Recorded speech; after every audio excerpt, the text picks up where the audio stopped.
Hello everyone out there, and welcome to this week's Drumhead live stream.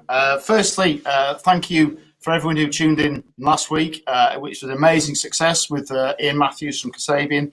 I hope you picked up a lot from that. He had some great tips, and we put some links on about the other stuff he's been doing as well for you to follow, which is amazing to see his sort of diversity of his work. Yeah. So, moving on to this week's.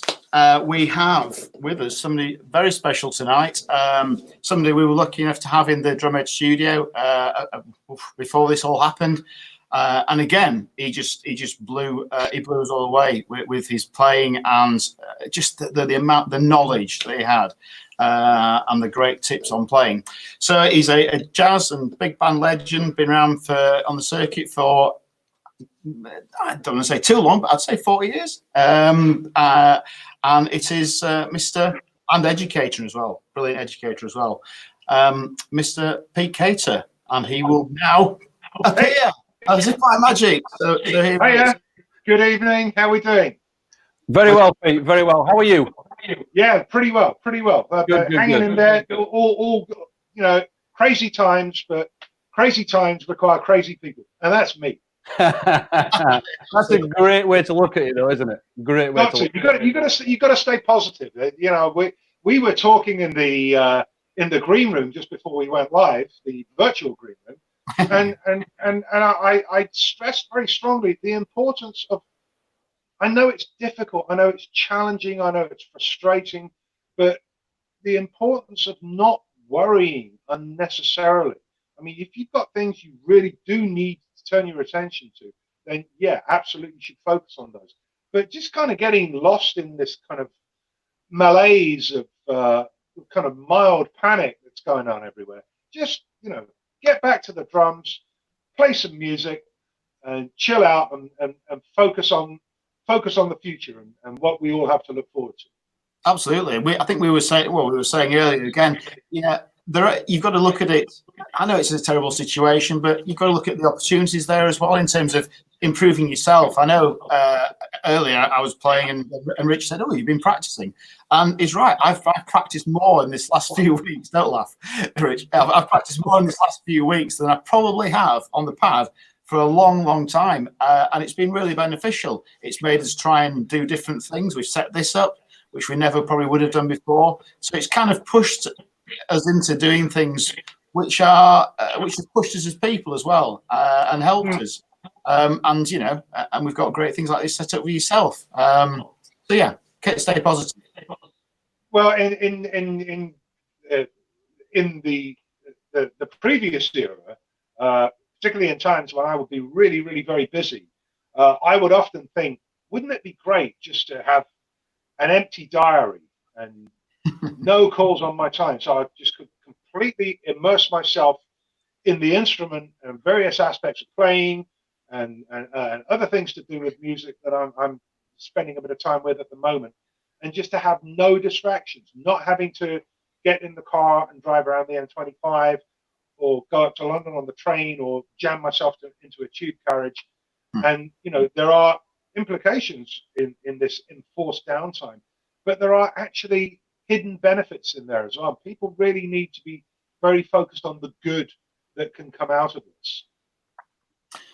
Absolutely. I was just about to jump into a plug then for my band Embrace, but our first album is called The Goodwill Out, and that's kind of the way. Yeah, I kind of look at it. Yeah, the goodwill out. Hopefully at the end of all this.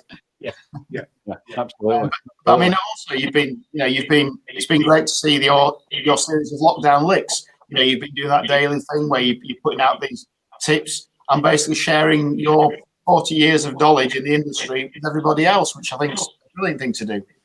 Well, that's right, and we've had, I don't know, probably about just over 10,000 views of all those little 1, 2, and 3 minute videos, and it doesn't really enable me as an educator to go into anything in any great depth or detail. But that's not how I want it to be. I don't want that to be too heavy. It's just a little bite-sized nugget of information that you can connect with people, give them something to think about, maybe give them something to look forward to, and you know, where that's concerned, it gives me a sense of purpose. It gives me an opportunity to stay in touch with the fabulous worldwide drummer community that's out there. And in my small way, do hopefully something that's positive for people. And you know, that in lockdown or in normal times, trying to do things that are positive for other people are absolutely, you know, that to me is what it's all about. It's you know, it's sharing knowledge and you know, a lifetime of experience in a positive way, so that I can show somebody something that took me 25 years to figure out. I can show to them in 2.5 minutes, whether that's in a one-to-one situation or in a one-to-one online lesson, or in the little 1 and 2 minute videos that I'm posting on a daily basis. Yeah, absolutely. Yeah, so I would stress to anyone out there watching who obviously is coming from our side of things and maybe hasn't seen Pete's thing, just to go onto his your Facebook. It's Facebook, isn't it? You do it on the Facebook. Well, I do share them to Facebook, but they're on my YouTube channel. YouTube channel. And just check it out, because going back and watching the video, there's a wealth of knowledge on there.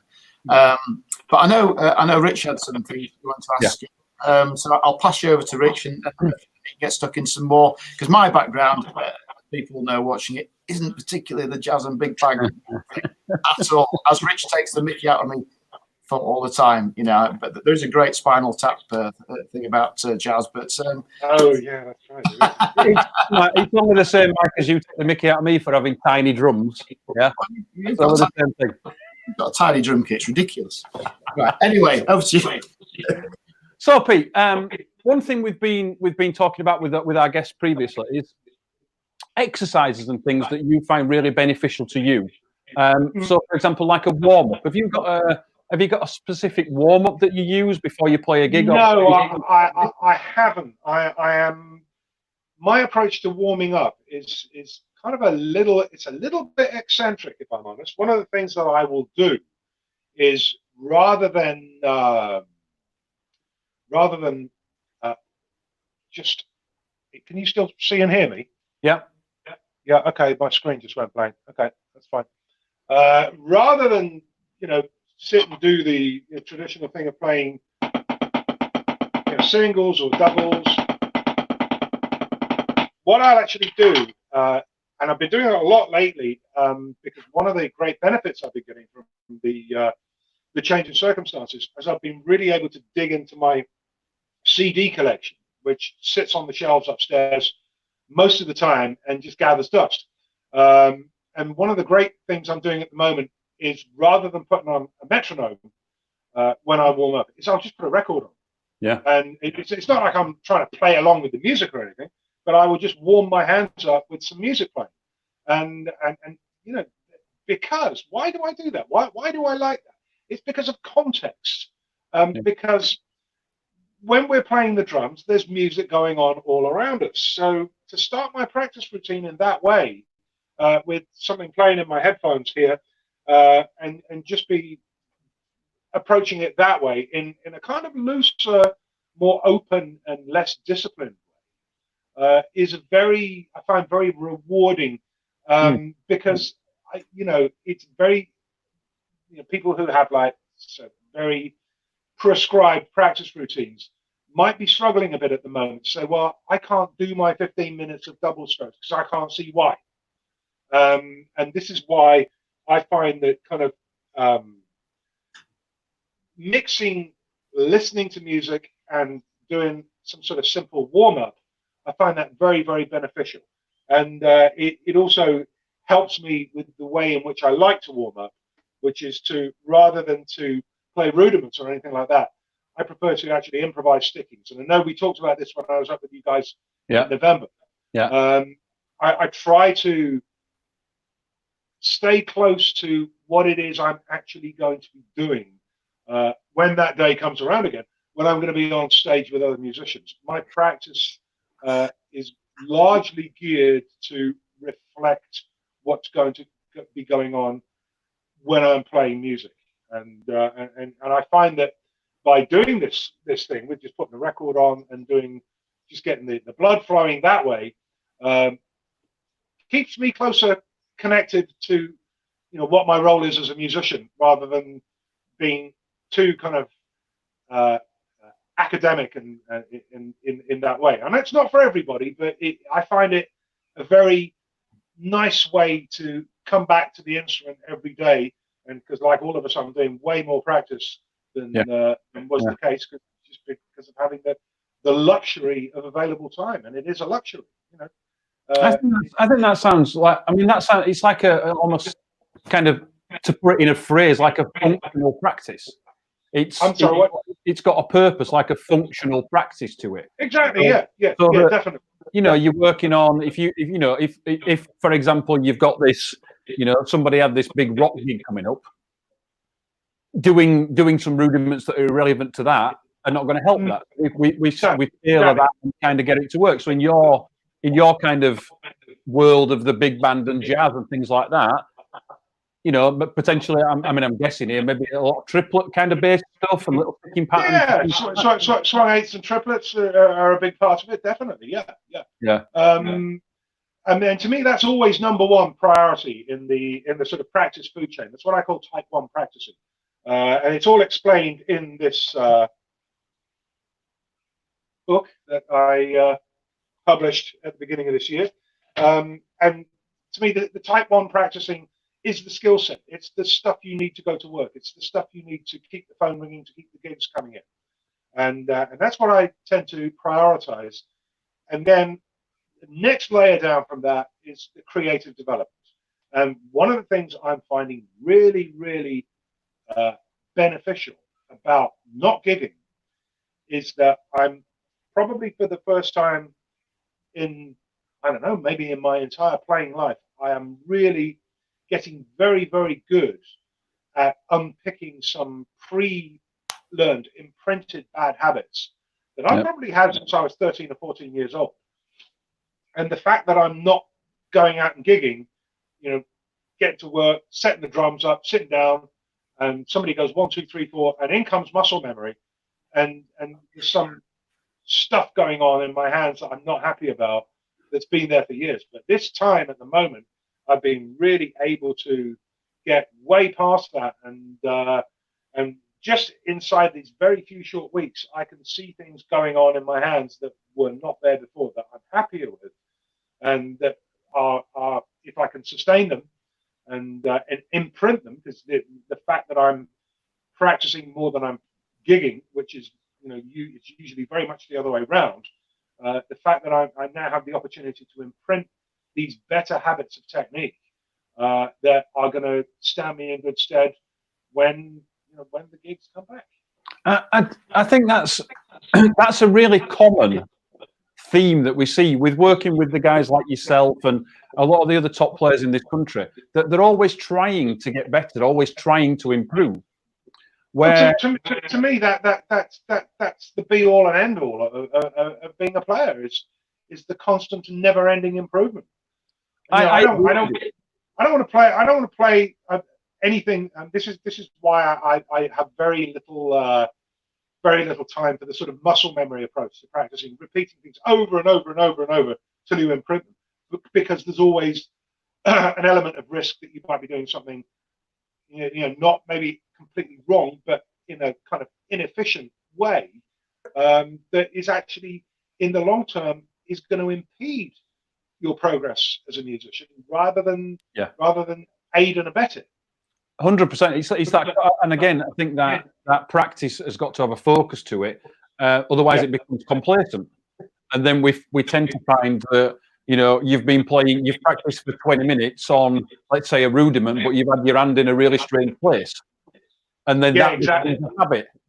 Yeah. So all you're doing is imprinting the poor habit further still, and that's where practice becomes, I believe, really counterproductive. Absolutely, 100%. You know, I say to my students all the time, I don't know if you agree with this, but try and practice for results as opposed to time. Because if you say, oh yeah, you I know, mean, just running the clock down, it's no point at all. A good 20 minutes is better than a wasted 3 hours. exactly. But it's amazing. Yeah, go on. It's amazing how many, what I will class as top players, top educators, have exactly the same view. That is the way that we really should be doing it, because that's the most, because we've done it really. I mean, you know, between me, you, and Mike, we've probably been playing drums for, I don't know, best part of probably 100 years. Probably, yeah. We've done everything wrong, and learnt from what we've done, and then made our way to the best method that we can find to work for people, and then we try and pass that on. Do you know, that makes me think of something that I don't know why, but it's been on my mind a little bit lately, and that when quite early in my playing life, when I was 16 years old, I had a little bit of success. I had a little tiny fleeting moment of acclaim, of being on television, of being in the newspapers, of being interviewed on the radio.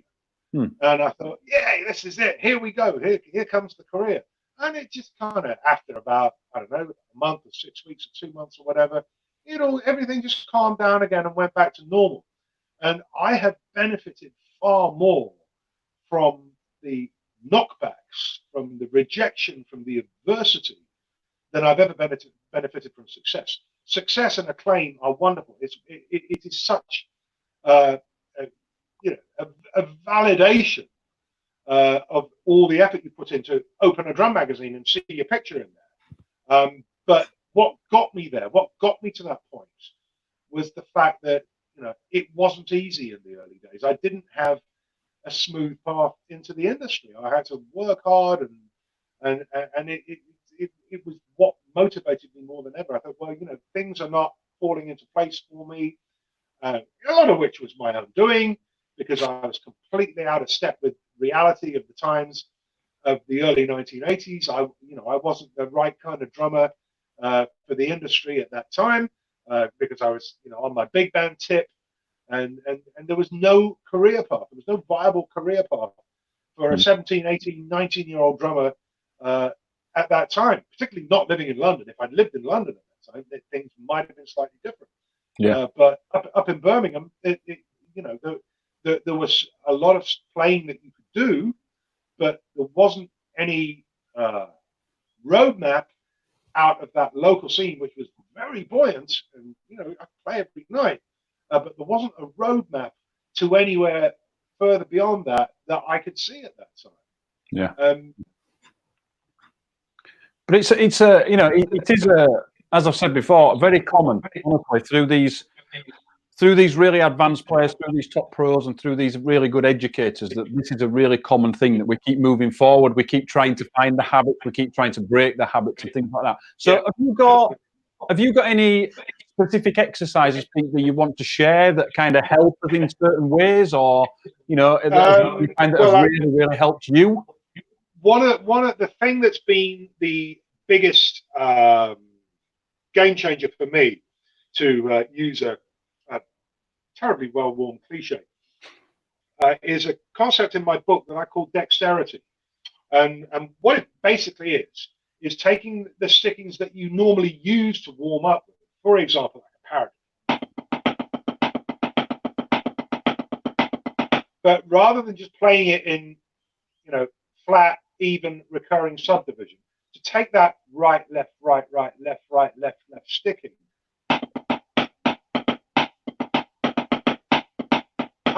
drop one, and superimpose it on shifting rhythm patterns, because that's much closer to what it is we actually need to do when we're playing music. I mean, I've been a gigging drummer for 43 years, and nobody's ever called me up with the specifically because I could go. I mean, it got me to a certain point where developing some basic facility was concerned right back at the beginning, but just to go over and over that same old ground And the same thing. To let me just lose the book and the DVD for them. I'm just going to put this book and DVD to one side. Very subtle. Very subtle. Very subtle. Am I overdoing this? No, carry on. But again, you see, another thing. If we do just take the paradiddle in its common garden variety form,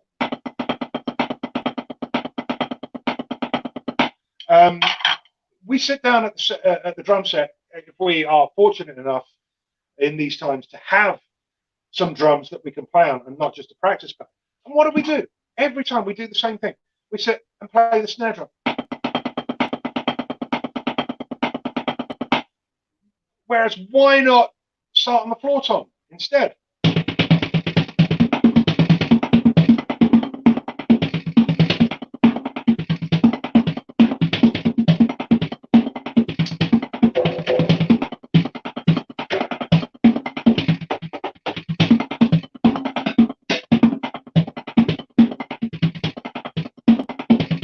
And instead of just sitting and playing your rudiments in like position one in like home, take your warm up all around the drums. If you've got a whole set of drums, if you're fortunate enough to have a whole set of drums at your disposal, play the whole instrument.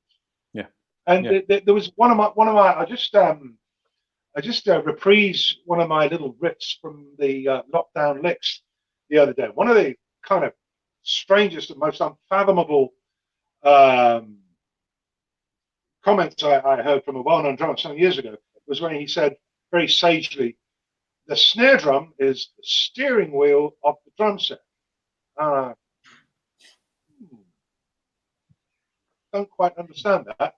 I could see how the snare drum for a lot of players could be the hub of the drum set, but I actually believe that can be counterproductive. If it's the go square on the Monopoly board, if everything goes via the snare drum, originates here or ends up here, we're really missing out on how we can actually play the whole instrument. I think of the snare drum as being middle C on the piano keyboard and an octave either side of it. All the white notes, major scale. And it's when you start combining the different pitches, the different tone colors that we have at our disposal, that these white notes, this diatonic major scale, which is how I hear the snare drum. It's when you start using different intervals and different harmonies and different melodies around the drums. And I think of the drums in terms of melody and harmony and not just rhythm. I mean, they're perfectly good musical terms. I don't need to call anything that's like this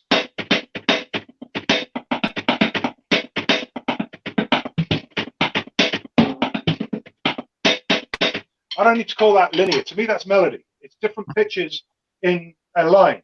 And, the word was already there, melody. So that's what I call it. Yeah, I think that's, again, quite a common thing, I think, there, where people think that the music is happening over there, and I'm the drummer here, and I keep the beat to it and keep everybody running, and I can't get involved in the melody of it. But the point of it is that you hear, particularly in the big band jazz world, big band world, we hear that stab from the horns, and we go, I'm going to have that next time. I'm going to get that with me. I'm going to join in with what's going on in this song.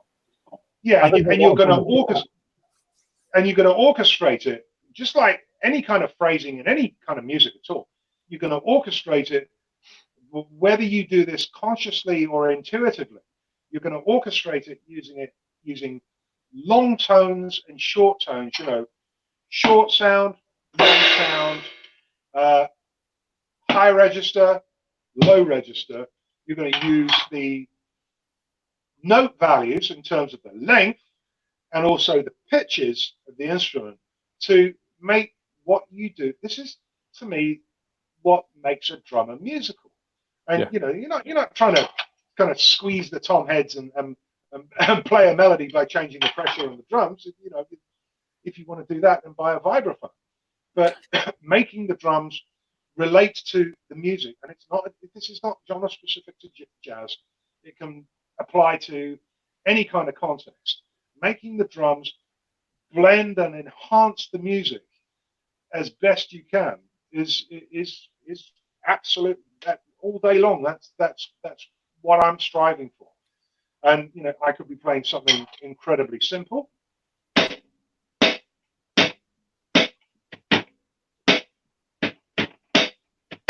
or something very sophisticated. And all the time, I mean, to me, that's like a major triad. That's like the root, that's the third and the fifth, or it could be a dominant seventh chord with no fifth in it, whatever. This is how I hear the drums. And I must apologize to everybody at home. My bass drum mesh head sounds a little bit like somebody sitting on a bag of crisps. It's what it is, I think just challenging times. Following on from that, Pete, though, I think what one thing that I see from what you're saying at the minute is if you break down that paradiddle into a different subdivision, different note value, it creates a space. Yeah, and it creates a phrase. It creates a phrase. I mean, if you do this enough, and this is not just for guys who are going to be in musical circumstances where they're going to have to read charts. Any kind of phrasing that you will do in any kind of band, if you can take the sticking patterns that you have learned in kind of that even unshifting value, and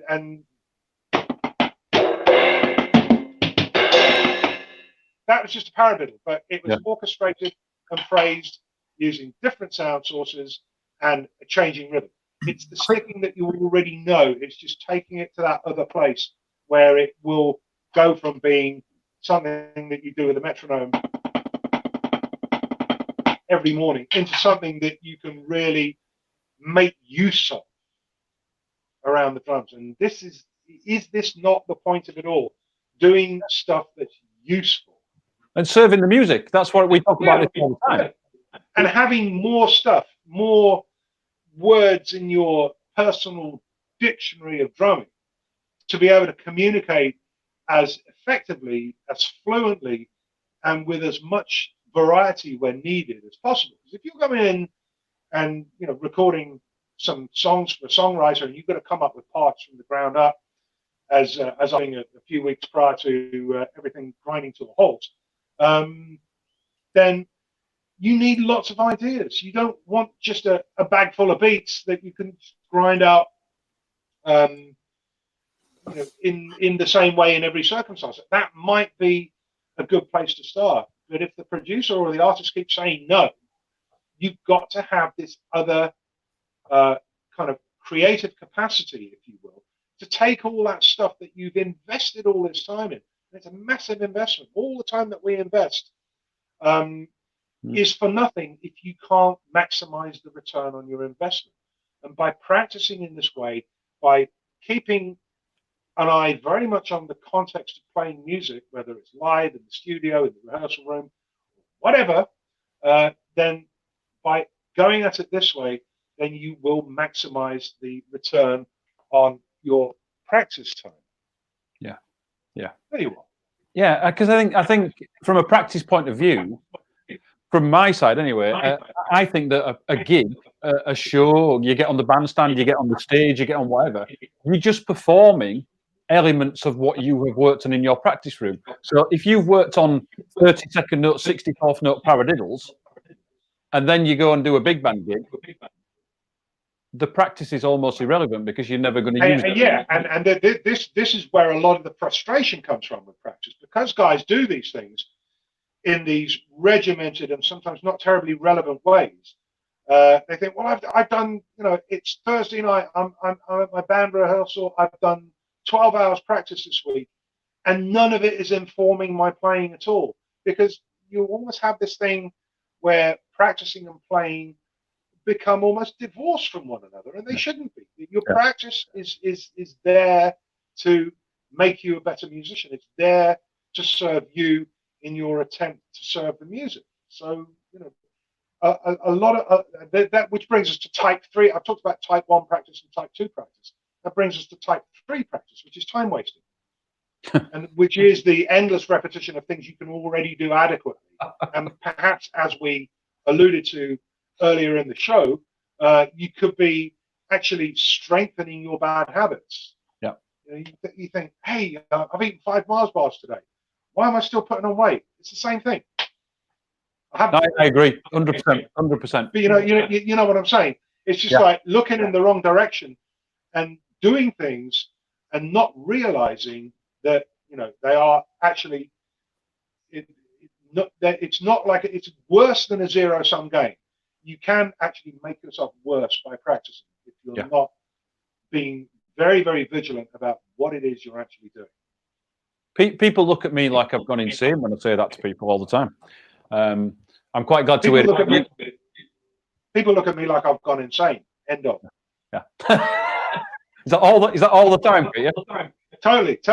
I mean, social distancing is nothing to me. People, I very fortunately, a lot of the people out there in drum world have been very generous with their purchasing of the book and DVD that I currently have available. Gosh, we must have gone 5 minutes without me mentioning them. Goodness me. So it's a decent walk, about just over a mile each way to the post office, and people cross the street to avoid me when I walk into the post office, but they always did. This is nothing new. See, I've got a question for you. When you're talking about, I agree with everything you're saying. When you're talking about the practicing side of things, and you're talking about the time waste, and the fact that you might be practicing and developing bad habits. If you are practicing, how do you identify if you are developing bad habits? Because obviously a lot of people do like to practice. I mean, personally, a lot of the people I work with, they don't particularly like to practice. So I try to get them to play along to music and play around the kit, like you said, because it's just more interesting to do. But if you are sitting there and doing it and really trying to sort of focus in on something, how would you say is a way of knowing if you are developing bad habits? I don't know. It just struck me then. I mean, how do you know if you're developing bad teeth? Go to the dentist. Same thing. So consult an expert. Okay, right. Yeah, that's a good point. And you don't have to. The kind. Depending upon where you're at in the journey. I mean, if you're a beginner player, you're going to need somebody looking at your hands and what you're doing with the instrument pretty regularly. But the vast majority of the people who seek me out for one-to-one lessons, I can see them, twice a year, and that's enough. And because I keep quite fastidiously, I keep records of what we've been doing and where they're at. I can see a student for the first time in, say, 9 months, for example, and I know exactly where we were last time on the lesson, and I can see exactly what's happened in the intervening time. And if you don't see a student for a while, sometimes they'll come back and they've improved so much. They absolutely amaze you, and that to me is exhilarating. Yeah, absolutely. And then sometimes somebody will come back after a while, and you can see that there's a little bit of, you've got to drill down and get rid of that bit of decay. Yeah, it's difficult, isn't it? Without an anaesthetic. Yeah, that's the way. Because sometimes, I was just going to say that actually going back when you develop those bad habits can be so painful. Because I know I was a pretty lazy drummer growing up, and it was, I went to see Rich because we'd done like 3 albums and my technique was terrible, and I had to go back and relearn all this stuff, and it was what? Yeah, it was hard. Absolutely. Unlearning stuff is way harder than learning something new. And I'm sitting here every day. I'm unlearning stuff. I'm improving things that I've done badly since I've been playing 55 years now, and I'm improving on things that I've been doing badly for nearly all of that time. and hey, why not? Because there's no end. Happily, there is no end. Like I don't know if you know it, when Jim Chapin brought out the Advanced Techniques for the Modern Drummer Volume 2, and it says on the cover, the drum book for a lifetime that's unfinishable. Well, it all is. And there's no end. You will never complete this, and that to me is what keeps me coming back every time. That's the joy. Yeah, and because it's not sport, because it's not, it's not like. Can you imagine going on a golf course and I'm not a golfer. I don't know if either of you guys are, but can you imagine going on a golf course and like holing all 18 holes in one? They'd be like, well, there's nowhere else to go. Yeah. If you knew that course so well, and your muscle memory for every one of those 18 holes was so precise, or if you were like an Olympic athlete and you were throwing the javelin, for example, and you're doing the same thing every time, you're throwing that thing, trying to get it further and faster. This is where muscle memory comes in handy. For myself, I'm not trying to do the same thing every time. I'm trying to do different things every time. I say kind of half jokingly sometimes, I never play the same show once, and or I never play the same drum solo once, and that to me is great. I can play something, and it can be adequate, or it might be rubbish, or it might be amazing. I think in 43 years of playing, I think I've played really amazingly, probably about 12 or 15 times in those 43 years. And that to me is what keeps me coming back for more, is because I'm always trying to get that level, trying to get that quietness of my mind that will allow me just to sit down and be completely involved in what my hands and feet are doing, and what the other musicians who I'm fortunate enough to share the stage with, what they're doing too, and bringing the whole thing together. This is why I don't like to.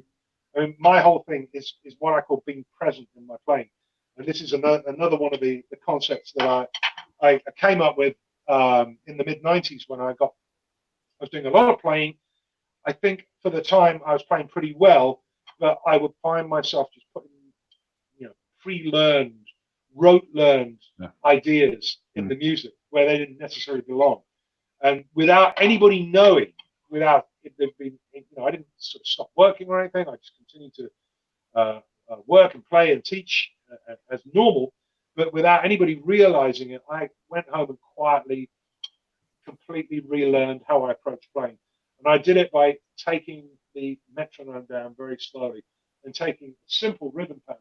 And you can use anything. You can use, I have it right here, good old Ted Reed syncopation. Oh, yeah. Any other rhythmic material. And I would take a pattern from there, which might be something like this: 2, 3, 4.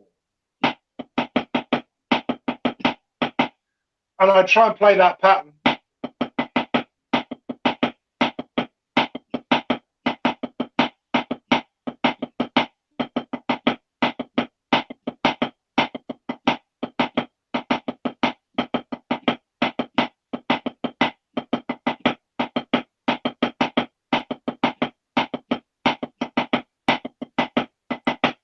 I'd try and think which hand was going to do, and that's a very simple way of demonstrating this, just on a single sound source. I would try to think which hand is going to do what next. So basically, I'm asking myself, right hand, left hand, single stroke or double stroke, or maybe a group of 3, for instance. So it's not a lot to hold in your head and be conscious of while you're playing.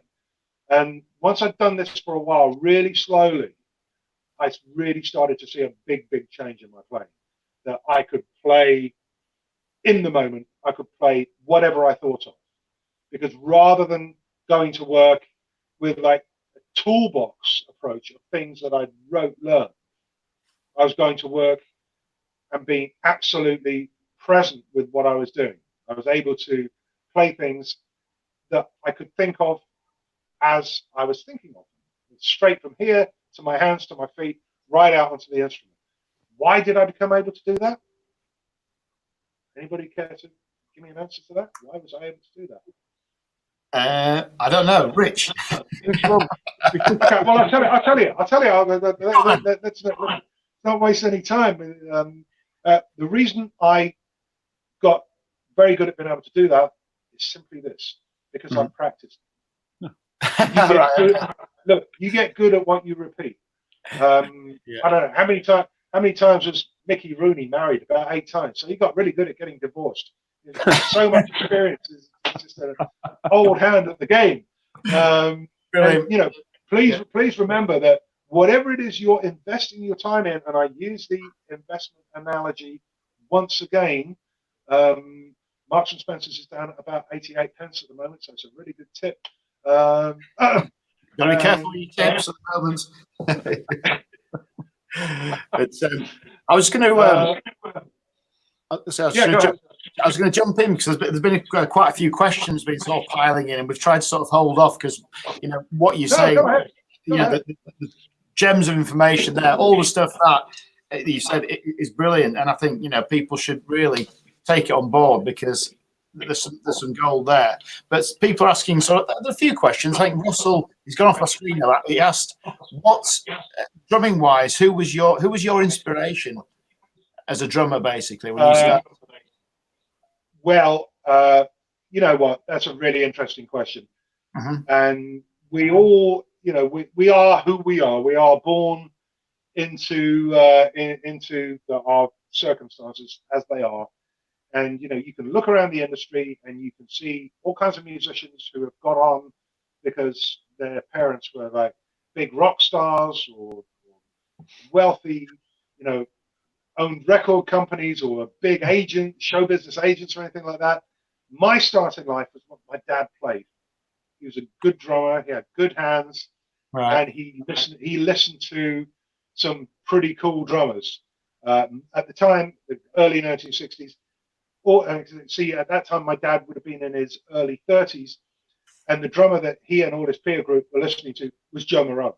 So right from day one, Joe Morello was my first, apart from Dad, was my first big influence. And so because that kind of music was in my life on a near daily basis, because that music was in my life on a close to daily basis, I thought it was normal.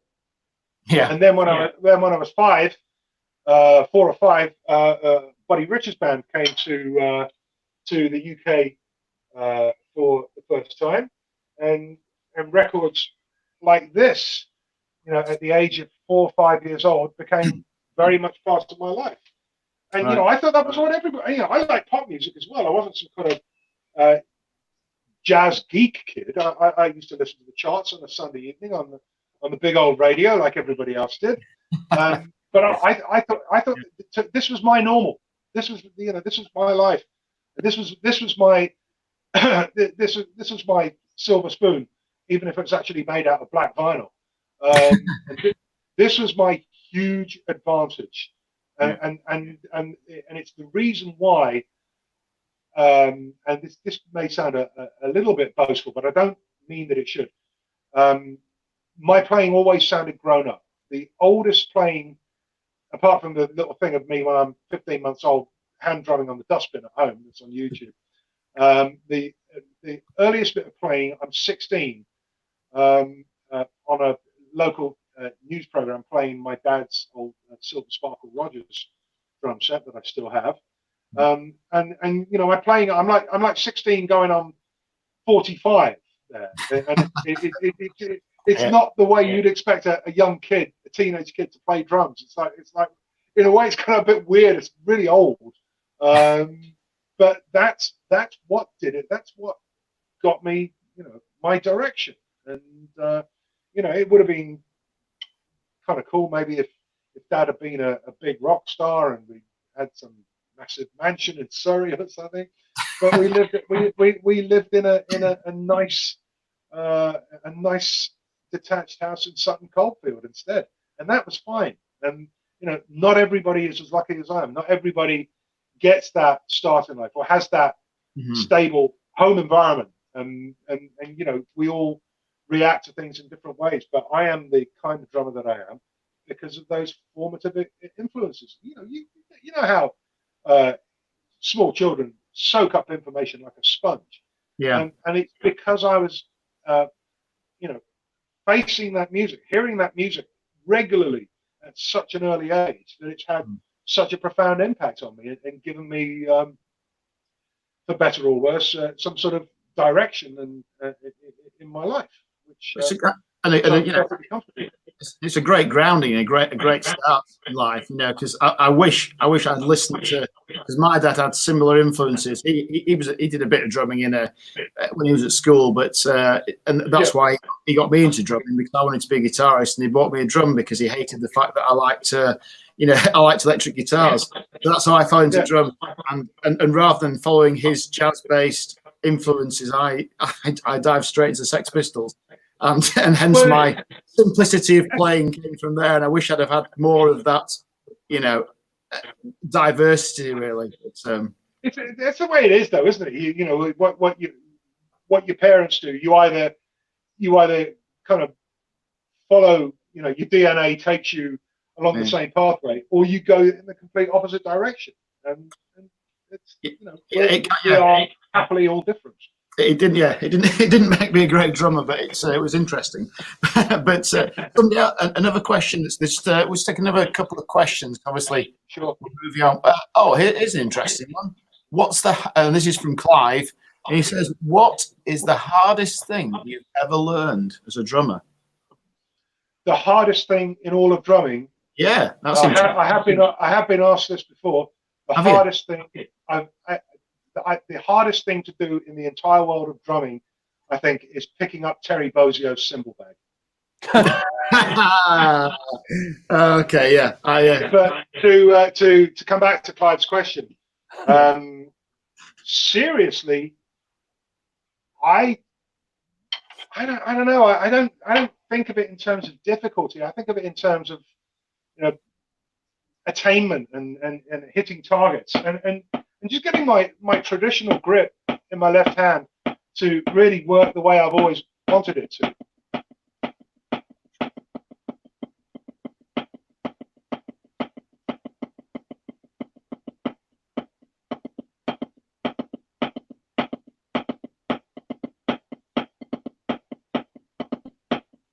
Just be able to have the dexterity and fluency to really use this in the tradition of the amazing drummers by whom I was so influenced at such an early age.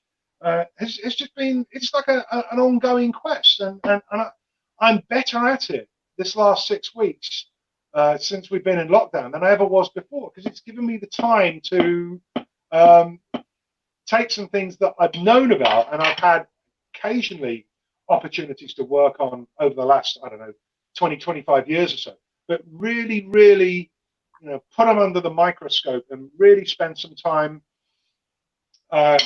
really kind of, not perfecting is probably too strong a word, but really getting them to like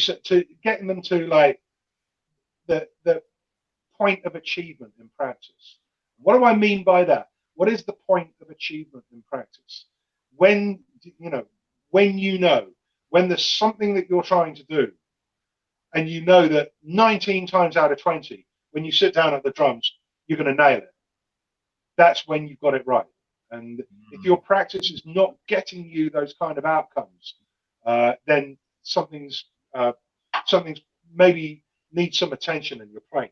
But for me, it's that 19 out of 20. You know, 5 out of 10 isn't good enough for me. If I'm trying to do a particular thing, ideally I want to be able to do it as best as I can every time, and have a very low failure rate. And to me, practicing is about getting that success quotient right up to the very top. You know, 95%, I will do something right every time. And I can think back over all these many decades and think of things that would come up on gigs, maybe like playing very fast tempo swing, for example, and it would be a bit hit and miss. And some days it would be okay, and other days it wouldn't be.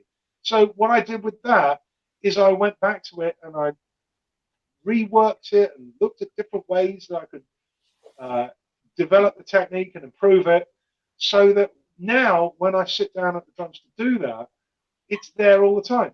There's no, you know, there isn't any kind of jeopardy about it. I know I can sit down and do it. And this is when you know that your practice is working. And these things that you're trying to attain, you get them every time. Yeah, I think that's great advice, Pete. Really good advice. I mean, again, I think from an educational point of view, obviously we both teach. It's that thing of, we've talked about this numerous times, that people play something twice and think they've got it. It might be another. It could be a new stitching pattern. It could be a new little fill. It could be a new concept. And they play 2 bars of it and go, right, yeah, okay, what's next? And it's like, no. Yeah, I truthfully, I think I've been quite guilty of that. Right. Of not maybe dedicating, not really focusing on one thing and really sorting it out, and just kind of doing it a bit at a time. And that's very much a circumstantial situation, just because of being time poor and having a lot of things to do, and a lot of time to spend sitting in traffic jams in my car and things like that, or sitting in airports waiting for delayed planes, or sitting on those planes for 10 or 12 hours, none of which I'm doing now. And so I get so much more benefit from the available time. And I mean, just today, I've got better at doing a couple of things. Just this afternoon, because I'm in here from about 12, 1, 2 o'clock most days, and I'll do my little video, and I'll go out and take a walk, or cut the lawn, or go to the shop, or whatever. But I'm spending about at least 2-3 hours every day in here, just doing things that I feel, ironically, I feel very fortunate to have the time that I've always wanted to have, to be able to really, really push these things past the point where they've ever been before. And it's working. It's happening. I think coming out of this, though, Pete, I mean, we sort of did this. We did a day's shoot in November, I think it was. It was and at that November point, 18th. I sat down and we talked like this on camera, and I listened to some of your concepts and your ideas, and you kind of really blew me away with your thought process behind the way that you develop as a player. Yeah, I remember that, and I was very flattered by your response. Actually, it's just the way I think about it. It's incredible. And a lot of it, again, it comes back to environment, because I'm self-taught, and my dad would very occasionally show me things. Most of the time, he just left me to get on with it, and I was not, unlike a lot of youngsters who learn an instrument, whether it's drums, trumpet, marimba, or banjo, or whatever. I was never pushed. Yeah, I did this because I wanted to. There was no kind of, hey, kid, can you play like Buddy Rich yet? No, Dad. Well, get back into that basement until you can, and get your goddamn haircut. There was none of that. None of that. It was all for me to find. It was all, accidentally on purpose. The stick control book was in one cupboard. The gin shaping book was in another cupboard. There was a practice pad. There was a little, my dad's little practice drum set was at home. Then when I was about 9 years old, he bought himself the Rogers kit that I was talking about that's on that old television show. And he gave me his drum set then, again, which I still have. And I couldn't have wanted for any more, but there was no pressure to perform. There was no pressure to achieve. It all came from me. And I think that's why I've been very much an autodidact all of these years. And I just think about what I feel I need and want to be able to do on the instrument. And I just start off with, a blank piece of paper. I think, well, how am I going to get to where I want to be? And then just by a process of what I would largely describe as rational analysis, I just get to where I want to be. And sometimes I'll go off in the wrong direction, and then I'll regroup and think, well, okay, well, what have I learned from this? I've learned the wrong way to do it. I've learned a bad way to do it. I've learned an inefficient way to do it. So from that mistake, again, the setback is often actually way more beneficial than the success. Yeah. The setback pulls you up short, makes you think, hang on, what am I doing wrong here? Why did that not work out? Why didn't I get that gig? Why couldn't I play that fill? Why couldn't I play that fast jazz ride pattern? Whatever. And it's the setback very often that is more important than the success. And we use these terms like success and failure and whatever. And sometimes, we're actually getting them wrong, because what you might think is a failure is actually a bloody big success, if you'll excuse me. You just haven't figured it out yet. And it's really the adversity that is the pathway to maturity. I mean, if everything's too easy, if you just learn a couple of simple beats and then by the age of 19 you're a multi-millionaire, what are you going to do when you're 30? Yeah. Probably get messed up. I think it's all just amazing advice, Pete. Amazing advice. We've got another question actually.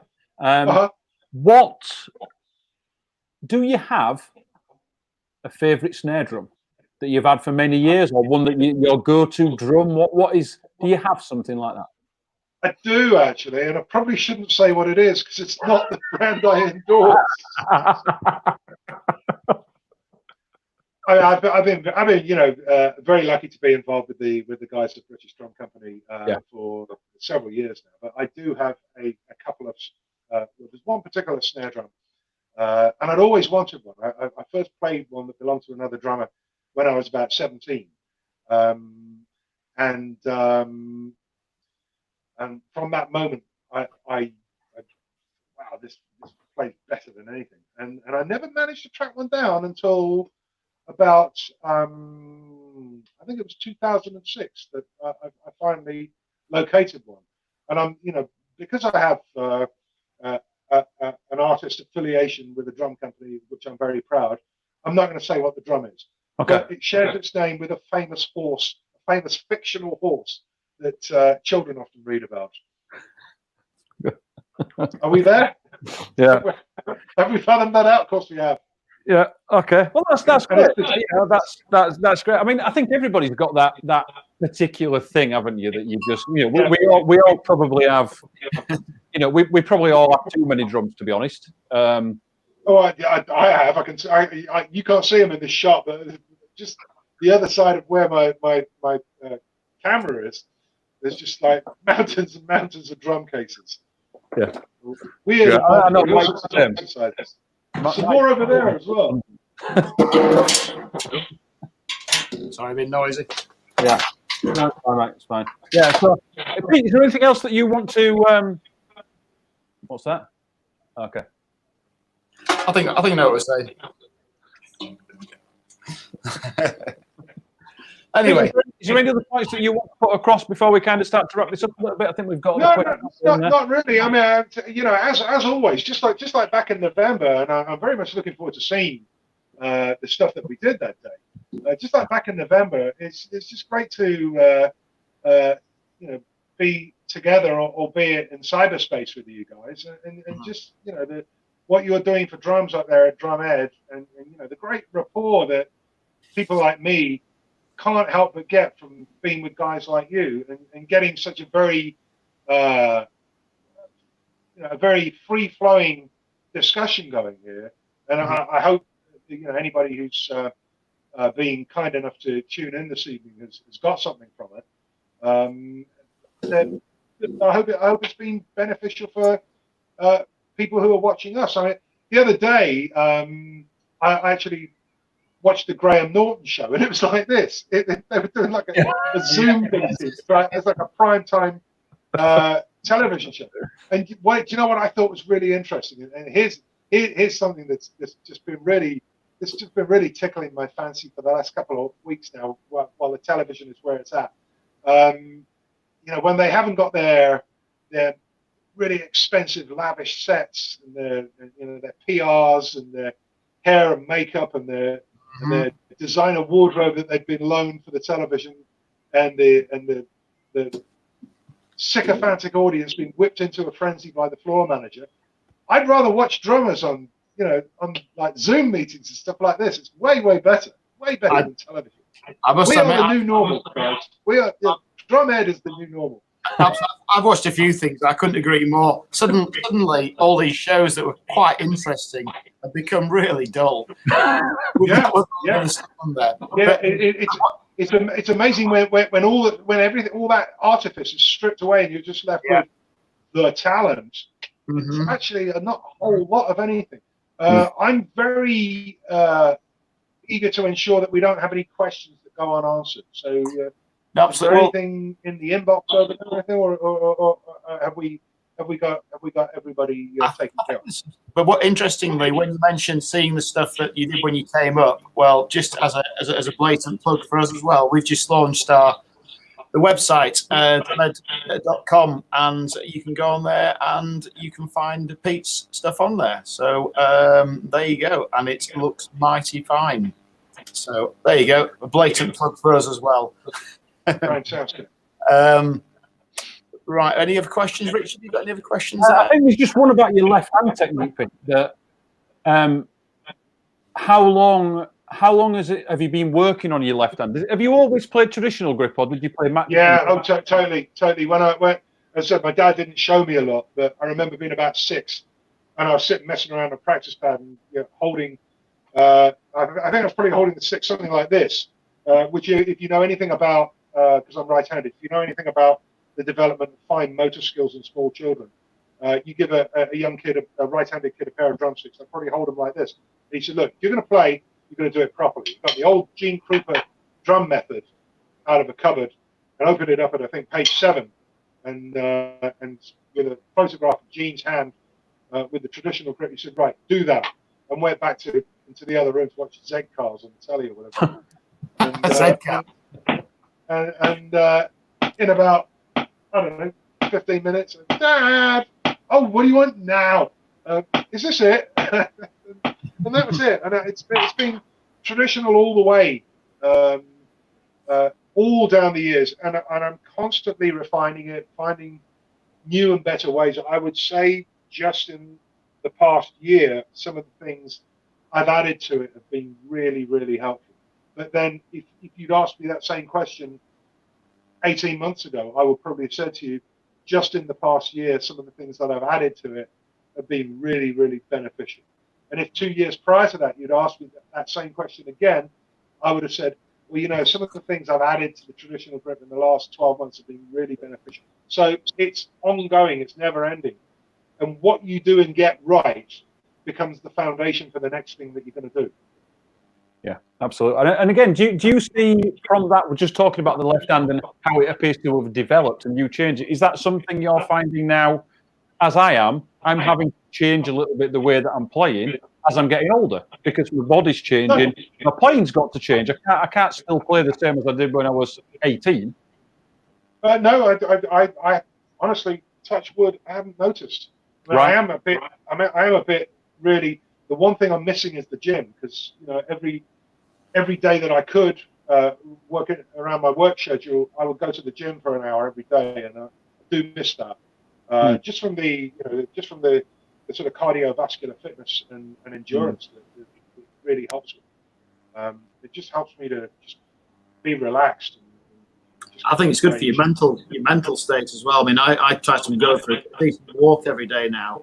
Just keeping away from people, obviously social distancing, but having that exercise and fresh air, just mentally, when at times, when you are locked away, it can be a bit tough at times.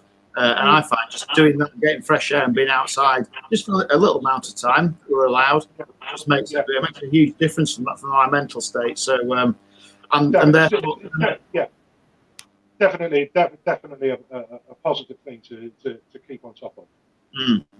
Brilliant. So let's. I think we've got all the questions there. Let's wrap that up there. We've had just over an hour, so that's probably about where we want to stick. All I've got to say from myself is, Pete, thank you so much for taking the time out to do this with us and sharing your wisdom. Anytime.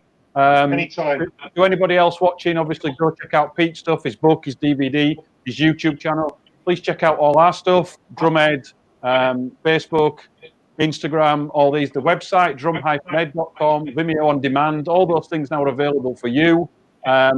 just again, a massive thanks to Pete, and hopefully we'll see you again very, very soon, Pete, and we'll get you back to the studio to do some more stuff with us.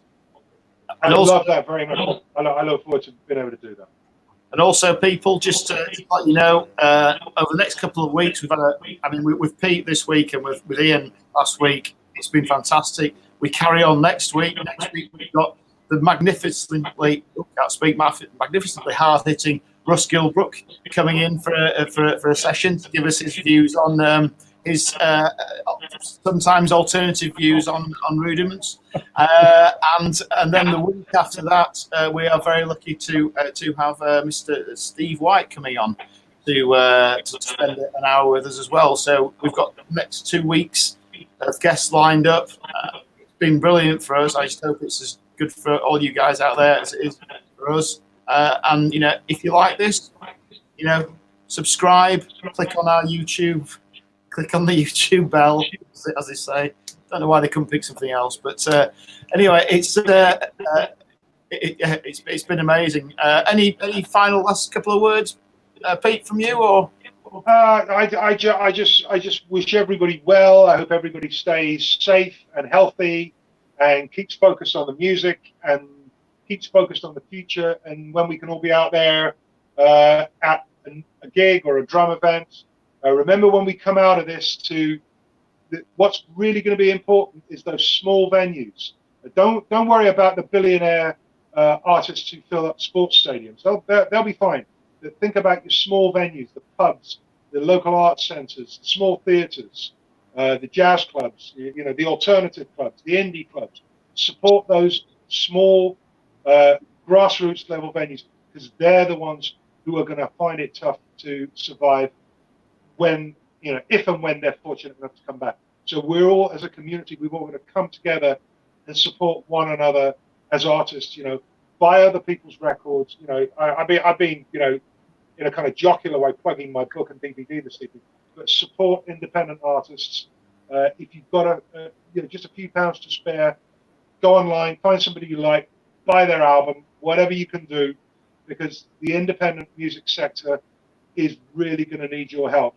And we all need to be strong for one another and rally round and support it, because when it comes back, we're going to really have to nurture it right back to health and take care of it and of each other.